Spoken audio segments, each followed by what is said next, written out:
ஏங்க உங்ககிட்ட கொஞ்சம் பேசணுங்க. சொல்லு ராணி. ஏங்க, சந்தோஷுக்கும் கல்யாண வயசு ஆயிடுச்சு. அவனுக்கும் சீக்கிரமா கல்யாணம் பண்ணி வைக்கணும்ல. அப்பதானே நல்லா இருக்கும். நீங்க என்னன்னா அவன் கல்யாணத்தை பத்தி எதுவுமே பேச மாட்டேன்றீங்க. அப்புறம் அவன் என்னங்க நினைப்பான்? நம்ம அம்மா அப்பா இருந்தா நம்ம கல்யாணம் பண்ணி வச்சிருப்பாங்க. நம்ம அண்ணா அண்ணி நமக்கு பண்ணி வைக்க மாட்டேன்றாங்கன்னு தப்பா நினைக்க மாட்டானா? கல்யாணம் பண்ணிக்கணும்னு அவனுக்கு ஆசை இருந்தா அவனே சொல்ல போறான். அவன் சொன்னதுக்கு அப்புறம் நம்ம கல்யாணம் பண்ணி வைக்கலாம். இதுல என்ன இருக்கு? என்னங்க இப்படி பேசுறீங்க? அவனே வந்து நம்ம எனக்கு கல்யாணம் பண்ணி வைங்கன்னு கேட்பானா என்ன? நாம தான் பெரியவங்களா இருந்துக்கிட்டு அவனுக்கு ஒரு நல்ல வாழ்க்கையா அமைச்சு கொடுக்கணும். அதை விட்டுட்டு அவன் வந்து கேட்பான் கேட்பான்னு வெயிட் பண்ணிகிட்டே இருக்க முடியுமா? அதுவும் அம்மா அப்பாவாக இருந்திருந்தா கூட பரவாயில்ல. அண்ணா அண்ணிக்கிட்ட வந்து எப்படி கேட்பான் எனக்கு கல்யாணம் பண்ணி வைங்கன்னு? நீங்கள் என்ன இப்படி போய் பேசிகிட்டு இருக்கீங்க? சரி, அவ்வளோதானே. அவன் வரட்டும், கேட்டுக்கலாம் கல்யாணம் பண்ணிக்கிறதுக்கு ரெடியா இருக்கியான்னு. சரின்னு சொன்னானா பொண்ணை பார்க்க வேண்டியதுதான். இந்த மனுஷன் என்ன அவர்கிட்ட கேட்கணுங்கிறாரு? அவன்கிட்ட கேட்டால் அவன் வேணான்னு தானே சொல்லுவான். என்ன பண்ணுறது? என்னடி அப்படியே யோசிச்சுட்டே நிக்கிற? ஏங்க அவன்கிட்ட போய் கேட்டுட்டு இருந்தா நல்லா இருக்குமா? நாமளா ஒரு நல்ல பொண்ணா பார்த்து இவ்வளோ தான் நீ கல்யாணம் பண்ணிக்கணும்னு சொன்னால் அவன் பண்ணிக்காமையா போயிடுவான். அதுவும் நீங்கள் சொல்கிற பொண்ணு அவன் கண்டிப்பாக கல்யாணம் பண்ணிப்பான். அப்புறம் என்ன உங்களுக்கு? நீங்களே ஒரு நல்ல பொண்ணாக பார்த்து கல்யாணம் பண்ணி வச்சிட வேண்டியது தானே. என்னதான் இருந்தாலும் அவன் தானே ராணி வாழ போறான். அப்போ அவனோட விருப்பம் தானே முக்கியம். நாம சொல்ற பொண்ணை மட்டும் அவன் எப்படி கல்யாணம் பண்ணிப்பான்னு சொல்ல போறான்? அவன் மனசுல வேற யாரையாச்சும் நினைச்சிட்டு இருந்தானா அந்த பொண்ணை தான் கல்யாணம் பண்ணிக்க போறான். இதுல என்ன இருக்கு? அவன் யாரையாச்சும் லவ் பண்றானான்னு கேட்டு லவ் பண்றேன்னு சொன்னானா அந்த பொண்ணைய கல்யாணம் பண்ணி வைக்க வேண்டியதுதான். அப்படி இல்லைன்னா நாம ஒரு நல்ல பொண்ணா பார்த்து கல்யாணம் பண்ணிக்கலாம். அவன் வரட்டும், பேசிட்டு அப்புறம் என்ன முடிவுனாலும் எடுத்துக்கலாம். நம்ம ஸ்ட்ரெயிட்டாக விஷயத்துக்கு வந்தால் தான் கரெக்டாக இருக்கும். இந்த மனுஷன் விட்டா பேசிட்டே போவார். ஏங்க அன்றைக்கே நான் சொன்னேன்ல என் தங்கச்சி உஷா கூட சந்தோஷை விரும்புகிறான்னு. ஏங்க வெளியில் போய் நம்ம யாரோ ஒரு பொண்ணை பார்க்குறதுக்கு நல்லா தெரிஞ்ச பொண்ணு, நல்ல பொண்ணு, நல்ல குணமான பொண்ணு, அடக்க ஒடுக்கமான பொண்ணுங்க என் தங்கச்சி. அவளுக்கே கல்யாணம் பண்ணி வச்சுட்டா என்ன? நாம் அப்போ நம்ம கூட வீட்டிலே இருந்துப்பால அவளும். அதுதாங்க நல்லாயிருக்கும். நாம் உஷாவையே கல்யாணம் பண்ணி வச்சிடலாம். இல்ல ராணி, அது நடக்கவே நடக்காது. என்னது நடக்காதா? ஏன் நடக்காது? ஏன்னா என் தம்பிக்கு உன் தங்கச்சியை கல்யாணம் பண்ணிக்கிறதுல விருப்பம் இல்லை. உங்களுக்கு எப்படி தெரியும்? அவனே சொன்னானா என்ன? அதெல்லாம் ஒன்றும் கிடையாது. இவ விரும்புகிறாள்ல, அப்போ அவனுக்கும் விருப்பம் இருக்க தான் செய்யும். நீங்கள் என்னமோ கேட்ட மாதிரியே சொல்லிட்டு இருக்கீங்க.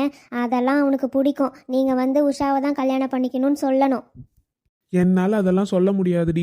அவனுக்கு உஷாவை கல்யாணம் பண்ணிக்க விருப்பம் இல்லை. அவன் வேற ஒரு பொண்ணை விரும்புகிறான். அதனால அந்த பொண்ணை தான் அவன் கல்யாணம் பண்ணிப்பான். புரியுதா? இவருக்கு எப்படி தெரியும்? என்ன இப்படி சொல்கிறாரு? என்ன சொல்கிறீங்க? ஆமாம், என் தம்பி சந்தோஷ் என்கிட்ட ஏற்கனவே சொல்லிட்டான். அவன் உன் தங்கச்சியை கல்யாணம் பண்ணிக்க விருப்பம் இல்லையாமா. அவன் வேற ஒரு பொண்ணை விரும்புகிறானா. அந்த பொண்ணும் அவங்க வீட்டில் சம்மதம் வாங்கிடுச்சான். அதனால சீக்கிரமாக வந்து நாம் போய் பொண்ணு கேட்க போகிறோம். சீக்கிரமாக வந்து கல்யாணமும் நடக்க போகுது. புரியுதா? உன் தங்கச்சியை முதல்ல ஊருக்கு அனுப்பு. என்னது? என் தங்கச்சியை நான் ஊருக்கு அனுப்பணுமா? அதெல்லாம் முடியவே முடியாது. என்ன தான் நடந்தாலும் சரி, என் தங்கச்சி தான் சந்தோஷுக்கு கல்யாணம் பண்ணி வைக்கணும். புரியுதா? இதை மட்டும் நீங்கள் மாற்றி வேற எவளையாச்சும் கல்யாணம் பண்ணி இந்த வீட்டுக்கு கூட்டிகிட்டு வந்தீங்க, அப்புறம் நான் மனுஷியாகவே இருக்க மாட்டேன். என் தங்கச்சி மட்டும்தான் இந்த வீட்டுக்கு இன்னொரு மருமகளாக இருக்கணும் சொல்லிட்டேன். ஏய், என்ன என்கிட்ட இவ்வளோ கோவமா ஆர்டர் போடுற மாதிரி சொல்ற? அதெல்லாம் முடியாதுடி. அவன் விரும்புகிற பொண்ணை தான் கல்யாணம் பண்ணிக்க முடியும். உன் தங்கச்சி கல்யாணம் பண்ணிக்கிட்டு அவன் எதுக்குடி இது இங்கே இருக்கணும்? உன் வேலை என்னமோ அது மட்டும் பாரு. அவனுக்கு விருப்பம் இல்லாத வாழ்க்கையை என்னால் அமைச்சு கொடுக்க முடியாது. அப்போ நான் சொல்கிறதும் கேட்டுக்கோங்க. எப்படி இன்னொரு பொண்ணை நீங்கள் இந்த வீட்டுக்கு மருமகளாக கொண்டு வரீங்க நானும் பார்க்குறேன். என் தங்கச்சியை தவிர வேற யாரையும் இன்னொரு மருமகளாக இந்த வீட்டுக்கு கூட்டிகிட்டு வரவே முடியாது. அவனுக்கு விருப்பம் இல்லைன்னா என் தங்கச்சி விரும்புகிறாள்ல, எதை பண்ணாலும் சரி என்னமோ பண்ணியாச்சும் இவன் அவள் கழுத்தில் தாலி கட்ட வைப்பேன். பார்க்குறீங்களா? ஏய், உன்னால முடிஞ்சதை பார்த்துக்கடி. யோ, உனக்கு எவ்வளோ தைரியம் இருந்தால் ஏன் முன்னாடி எப்படி பேசுவ? இருடி, உன்னை எப்படி பார்க்கணுமோ அப்படி பார்க்குறேன். உன்னால முடிஞ்சதை பார்த்துக்கோ. போடி இங்க இருந்து. என்ன இவ இங்க படுத்து தூங்கிட்டு இருக்கா? என்னைக்கும் பகல்ல படுத்து தூங்க மாட்டாளே. உடம்பு எதுவும் சரியில்லையோ? லக்ஷ்மி, லக்ஷ்மி. சொல்லுங்க மாமா. என்னாச்சு மாமா? என்னாச்சு லக்ஷ்மி? எப்பயும் பகல்ல தூங்க மாட்டேன், இன்னைக்கு ஏதோ படுத்திருக்க. உடம்பு எதுவும் சரியில்லையோ? நல்லா இருக்கல்ல? உடம்புலாம் நல்லா தான் இருக்குது மாமா. ஏதோ லைட்டாக தலைவலிக்கிற மாதிரி இருந்துச்சு. காலையிலேருந்தே ஏதோ அசதியாக இருந்துச்சு மாமா. அதனால தான் கொஞ்ச நேரம் படுக்கலாமேன்னு வந்து படுத்தேன். சொல்லுங்க மாமா, என்ன நீங்கள் எப்பவும் இந்த டைம்க்கு வீட்டுக்கு வர மாட்டீங்களே? என்ன ஏதாச்சும் பிரச்சனையா? இல்லை. அதெல்லாம் ஒன்றும் இல்லைம்மா. இன்னைக்கு வேலை கொஞ்சம் கம்மியாக இருந்துச்சு. இருக்கிற வேலையெல்லாம் செந்தில் பார்த்துக்கிறேன்னு சொன்னானா, நீங்கள் கொஞ்ச நேரம் போய் ரெஸ்ட் எடுத்துட்டு வாங்கண்ணான்னு சொன்னான். அதனால தான் வீட்டுக்கு வந்தேன். சரி, வீட்டுக்கு வரப்போ ஹாலில் யாருமே இல்லை. வசந்தி எங்க? மாமா, வசந்திக்கு பக்கத்து வீட்டு அக்கா ஏதோ 2 துணியை கொண்டு வந்து கொடுத்தாங்க. ப்ளவுஸ் ஏதோ தைக்கணும்னு வந்து காலையில் தான் கொடுத்துட்டு போனாங்க. அது எது தைச்சிட்ருப்பா ரூமில் உட்காந்து. ஓ அப்படியா, சரிம்மா. ராதிகாலாம் எங்கே போனா? அவளையுமே காணோம். அவள் அத்தை கூட ஏதோ உட்காந்து பேசிகிட்ருப்பா மாமா. சரி லக்ஷ்மி, நம்ம அதான் அனுக்கும் அர்ஜுனுக்கும் கல்யாணம் பண்ணி வச்சிடலாமா? நாளும் நெருங்கிட்டு இருக்கு. தை மாதம் வரப்போகுது. கம்முன்னு தை மாதமே ஒரு நாள் பார்த்து கல்யாணம் பண்ணிடலாமான்னு தோணுது. அதான் அதை பற்றி உங்ககிட்ட பேசலாமான்னு யோசிச்சுட்டு இருந்தேன். இன்றைக்கி தான் நேரம் கொஞ்சம் பரவாயில்லையா இருக்குது. உனக்கு என்ன தோணுது? கல்யாணம் பண்ணி வைக்கிறதுலலாம் ஒன்றும் இல்லை மாமா. பிள்ளைங்க 2 பேரும் ரெடியாக தான் இருக்காங்க. ஆனால் அத்தை இப்படி ஒத்துக்காமல் இருக்காங்க. இந்த டைமில் அவங்கள சமாதானப்படுத்துறதை விட்டுட்டு நாமளும் இந்த மாதிரி கல்யாணம் பண்ணி வைக்கலான்னு முடிவோடு இருந்தால் அவங்க எதாவது நினச்சிக்க போகிறாங்க மாமா. அதுக்காக என்ன லக்ஷ்மி பண்ண முடியும்? நம்ம எத்தனை முறை சொன்னாலும் எங்கள் அம்மா புரிஞ்சுக்கிறாங்களா? அது எதுவும் புரிஞ்சிக்க மாட்டேன்றாங்க. யார் போய் பேசினாலும் அவங்கக்கிட்ட கோபம் தான் படுறாங்க. இதை பற்றி எதுவுமே அவங்கக்கிட்ட பேசக்கூடாது, தலையிடாதீங்க, அது இடாதீங்கன்னு எல்லாம் பிரச்சனை பண்ணிகிட்டே இருக்காங்க. என்ன பண்ண சொல்கிற சொல்லு? நாம் இன்னும் அதுக்காக அவங்க ஒத்துக்கலான்றதுக்காக எத்தனை நாள் 2 பேரையும் கல்யாணம் பண்ணிக்காமல் ஒரே வீட்டில் வச்சுட்டு இருக்க முடியும்? அவங்க விரும்புகிறாங்கன்னு தெரிஞ்சிருச்சு. இதுக்கப்புறமும் கல்யாணம் பண்ணி வைக்கிறதுக்கு லேட் பண்ணிகிட்டு இருக்க முடியுமா? எனக்கு என்னமோ அவங்களுக்கு தை மாதம் கல்யாணம் பண்ணிடலாமான்னு தான் தோணுது லக்ஷ்மி. அதுதான் நானும் பேசலான் இருக்கேன். இன்னைக்கு எல்லார் முன்னாடியும் பேசிடுறேன். என்ன மாமா, நீங்களும் கொஞ்சம் கூட இறங்கியே வர மாட்டேன்றீங்க. அத்தை கூட கொஞ்சம் டைம் கொடுத்து பார்ப்போமே மாமா. நாம் இன்னைக்கு பேச்சு ஆரம்பிப்போம் லக்ஷ்மி. அதுக்கப்புறம் பார்த்துக்கலாம் என்ன நடக்குதோ. சரி மாமா, உங்கள் விருப்பம். நீங்கள் எது சொன்னாலும் சரிதான். என்ன நடக்கணும்னு இருக்கோ அதுதானே நடக்கும். நாம் போய் என்ன பண்ண முடியும்? சரி மாமா, மத்தியானம் சாப்பிட தான் வந்திருக்கீங்க பாவம். நான் பாட்டுக்கு இங்கே உட்காந்துட்ருக்கேன். வாங்க மாமா, உங்களுக்கு சாப்பாடு போடுறேன், சாப்பிடுவீங்க. ஆமாம் லக்ஷ்மி, எனக்கும் பசிக்க தான் செய்யுது. வா போகலாம். ஏங்க, சும்மா தானேங்க படுத்திருக்கீங்க? கொஞ்ச நேரம் உங்ககிட்ட பேசலாமா? சொல்லு சின்ன பொண்ணு. ஏங்க, நான் சுற்றி வளைச்சிலாம் விஷயத்துக்கு வரலங்க. உங்கள் தங்கச்சி பிரியா ஒரு பையனை லவ் பண்ணுறாளாம். என்ன சொல்கிறீங்க நீங்கள்? என்ன சின்ன பொண்ணு சொல்ற?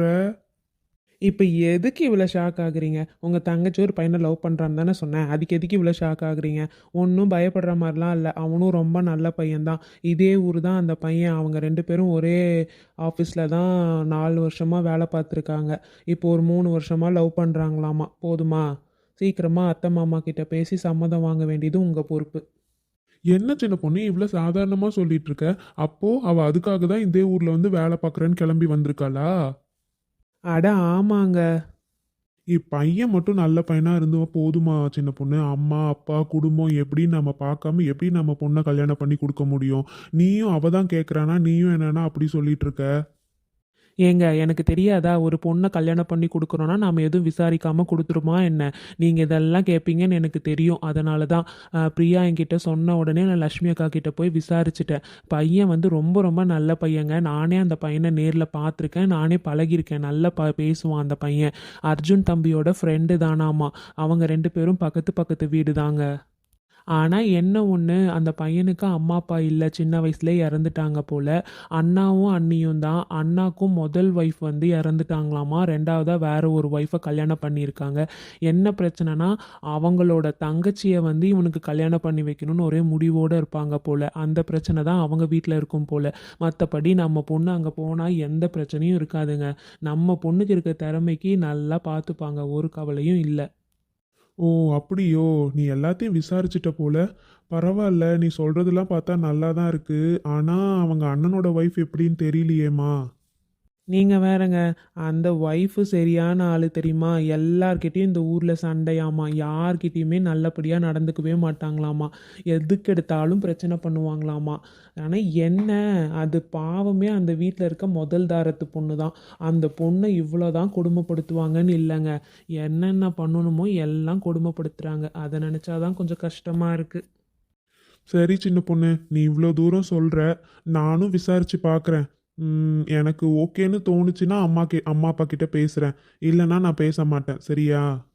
என்னங்க நீங்க அத்தை மாமா கிட்ட பேசுங்க. பிரியா ஆசைப்பட்டுட்டா. பையன் ரொம்ப நல்ல பையன் தானேங்க. அதுதானே நம்ம முக்கியம். நீங்க விசாரிச்சுட்டு பேசுங்க. ம், சரி சரி, பார்ப்போம் பார்ப்போம். சரி, போய் எனக்கு ஒரு காஃபி கொண்டா போ. ஆ சரி.